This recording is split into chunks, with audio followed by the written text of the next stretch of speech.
Hello, welcome to PlayStation Access. My name's Rob, and this is our new regular feature, the Tuesday Checklist. What can you expect from this new feature? Well, it'll be every Tuesday, obviously, and we'll have the Access team taking inspiration from a recent or upcoming release to spark a conversation about some of our favourite games. This week we've been playing first-person sci-fi thriller Prey, which got us thinking, what are the worst things that have ever happened in space on PlayStation? Here's Dave to start us off by telling us a little bit about Prey. So there are a lot of bad things that happen in Prey, and they all happen to be in space, which is something you don't actually know at the start of the game. You start the game in your apartment, or so you believe, quickly revealed to be actually just a simulation. It turns out that you're actually in space, on a space station, a place of scientific pioneering and development that your family run, and it's unclear as to whether or not you were a willing subject of this simulation or not. They've developed a kind of science for implanting skills into your head so that you can, like the Matrix, you can just download something and then instantly know how to do it. Yeah. Unfortunately, I guess a bit like the Matrix, the way to do that is to shove a needle into your head by way of your eye. But they have you do it yourself with like a little handy like tool that you just can get out of a fridge or whatever. So the Neuromod tool. Oh, the fridge. I love the idea of like keeping karate in the fridge. Rob, this was my karate. I can't believe that. That cost me literally millions of pounds. You've got eye stuff on it now. It got your eye stuff on it, and I can't learn karate. And you've chopped me. You chopped me in the chopping you all over. The other thing is that the space station is falling apart, everybody's dead, and it's now inhabited by aliens. They're like scribbles. They're like scribbles of space contained in a shape. One of them looks like a spider. Fantastic, I love spiders. And that one it's called a mimic because it can mimic anything. Like a little mug, or a box, or a chair, or a gun. That's a good one that it does. Oh, I'm a gun, come and get some ammo. Not really, I'm a spider, and you needed the ammo to shoot me. Without question, the worst thing that's happened to me in space on PlayStation was in Alien Isolation. So you're Amanda Ripley, you're Ellen Ripley's daughter, and she's an engineer. So it's got that whole kind of element of we're not supposed to be in space, and space is basically like an endless nothing which will kill you if it gets the chance. And so like we've created these sort of industrial, like spaces, these little bubbles of being alive in space, and this one's broken and there's a flipping alien inside it, this thing which is really, really great at killing you, and loads of stuff's going wrong anyway. So you're trying to fix things, and at the same time there's an unstoppable killing machine, and there's the blackness of space. It's awful. First time I tried to play it, it was Dave will never play it for this same reason. It was too scary. And I think there is a limit to how scary horror games can and should be. The alien arrived, I spent about 20 minutes hiding in a locker, and then I decided the game wasn't for me. And what I'd missed out on, I basically read a guide, and the main advice in the guide, which I read very recently, was just be brave. Yeah, you have to like physically force yourself to stand up and walk. So basically, when you're walking around the Sevastopol most of the time, it's like scary, and there's scary lighting, and it looks exactly like Alien, and it's brilliant. And then you have like the sense that the alien could arrive at any point. But then there are situations where the alien is definitely in the same 2 or 3 rooms as you, and it's just kind of stalking around. Sometimes it goes up into the ceiling, and you have to force yourself to come out of your hiding place in order to like press a button, and then it will hear, because the button will start up some crazy loud like industrial machine, and then you have to like hide again. And those kind of little dances with the alien, which normally you just have to suck up the fact that you're going to die a bunch of times. But yeah, worst thing in space, being on that space station with the apex predator of the galaxy. Definitely the worst thing that's ever happened in space on PlayStation happened in Final Fantasy VIII, that well-known space game. But in Final Fantasy VIII, the main enemy is an evil sorceress called Sorceress Ultimacia, and she's from the future. And one of the sorceresses she possesses is Renoa, and the only way to save Renoa, apparently, is to send her into space. But it transpires that was Ultimacia's plan all along, to have Renoa get sent into space, because when you get into space, Ultimacia wakes Renoa up by possessing her. Renoa starts like walking around. She puts a spacesuit on, and it was like, Renoa, what are you doing? No, what are you doing? And she kind of goes out the airlock. She goes into space, and at the same time, there's another minion called Cypher who's down on the planet. And Ultimacia tells him to activate Lunatic Pandora, which is like a big floating skyscraper thing that acts as a beacon for monsters that have been dormant on the moon for centuries. Right. All these monsters that have been asleep on the moon for ages just wake up, and the moon turns like bright red with all the monsters that are on it. And Renoa, with Ultimacia inside her, goes and breaks the seal on the tomb of another sorceress who's been sealed away in space also for years, while at the same time the monsters start falling off the moon and flying towards Earth, towards Lunatic Pandora. The monsters come hurtling past, and they like catch Adele's tomb in their torrent. So basically, You might say that Adele's been rolling in deep space. What? Rolling in the deep space. Wow, how long have you been thinking about that? wow. About 5 minutes. Well done, Dave. Anyway, Sorceress Adele's tomb is carried to Earth by this massive tide of monsters. And Ultimacia then possesses Adele, because Adele's really powerful and evil, and just kind of leaves Renoa.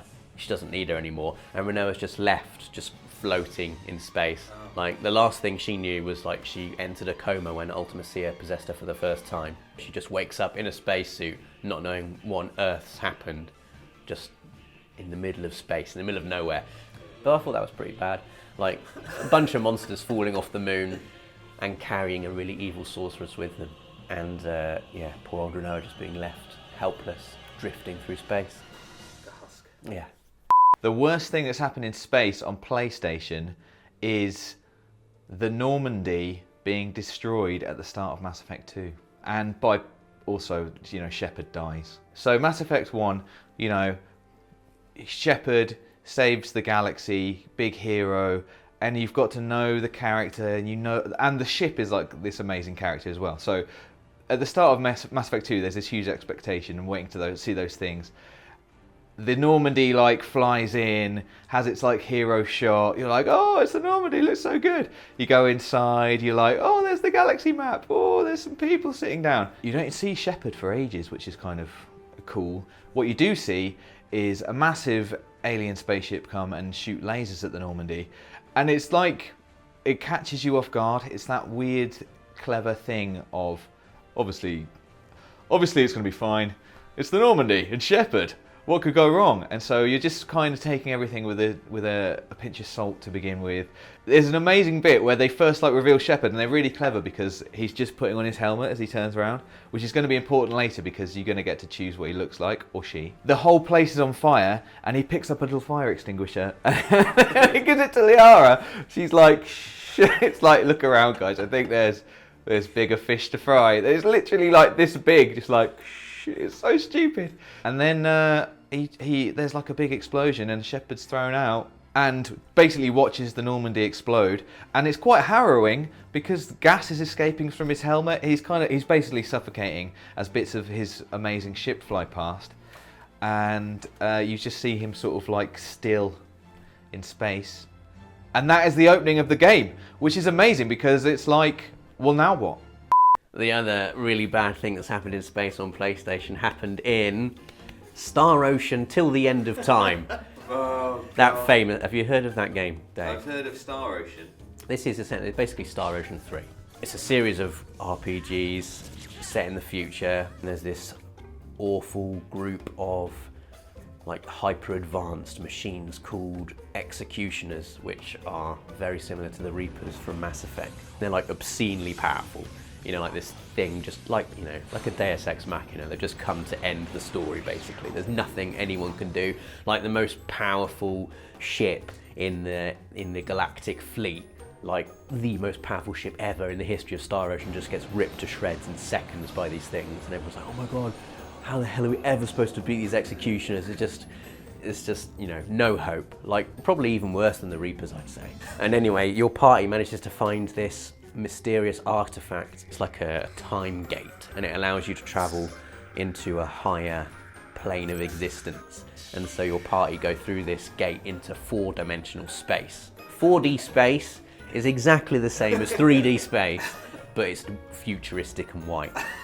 And it turns out that your 3D space is nothing more than like a massive multiplayer online role-playing game that exists within 4D space. So you come out into this place and loads of people are there like, oh my god, some people just came out the Eternal Sphere, because that's what they call it. This game is called the Eternal Sphere. Wow, and that does sound like a you come out, you're like, what the hell is this place? And all the residents are like, they just came out the game. How did that happen? Oh my god. And it turns out the executioners are just like bits of antivirus software that they've been put into the game to iron out some bugs. Well, I thought that was pretty bad. A, the executioners are just awful, and then B, you just arrive in this other place and you find out that everything you thought is real is just just a game. Let me tell you about this other bad thing in space, where you're an engineer, right? Yeah. And you're on this ship and it goes wrong and there are aliens. Alien isolation. Wait a minute. No, it's Dead Space, obviously, which is, I mean, the thing about, you can let me have Dead Space, right? And it is very similar.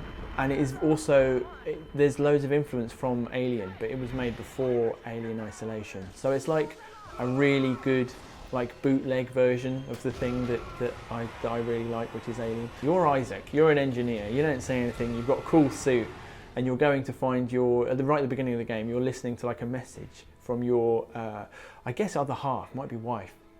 And she says, you know, can't wait for us to be together again, come and find me.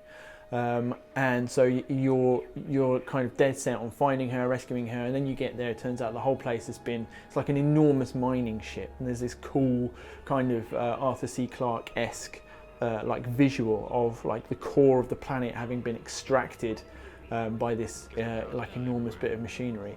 And on the planet's surface though, they found the marker, which is a bit like, you know, again like Arthur C. Clarke, it's a bit like the monolith from 2001.